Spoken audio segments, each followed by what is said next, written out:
the cover, originally, they talked about putting like a photograph on the cover. And I was very, very adamant that there would be no photograph on the cover because I wanted this book to feel very similar to books that I already had that were connected to the Mutiny on the Bounty.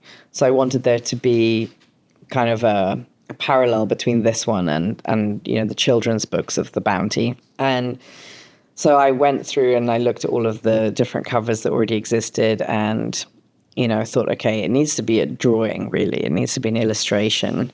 But I didn't feel like I was the right person to draw it. So I kind of looked around and did a bit of research, and I found this guy who's a scraper board artist where he scratches away, and it's like you have a blackboard with white behind it, and you scrape away the black to reveal the picture underneath. So if you make a mistake, you can't undo it. You can't really paint the black back on. So it's like a very kind of organic process, and it's one shot only. And so I had this conversation with him, and he was actually exactly the same age as my dad, which I thought was very interesting. And so he had grown up with the Mutiny on the Bounty story. And I gave him in the beginning quite minimal information. I told him it was a book about an island. It was Pitcairn Island. It was the Bounty Mutineers.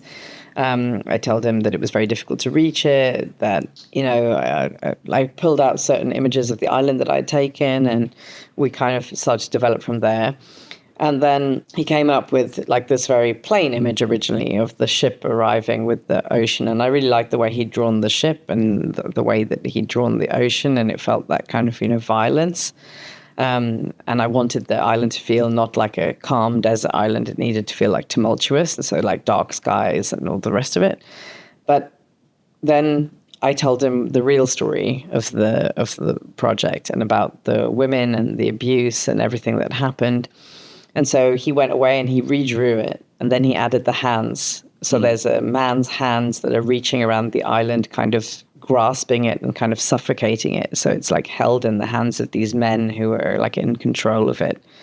And, you've got this unsuspecting kind of ship arriving, and there's these like ghostly hands grasping it.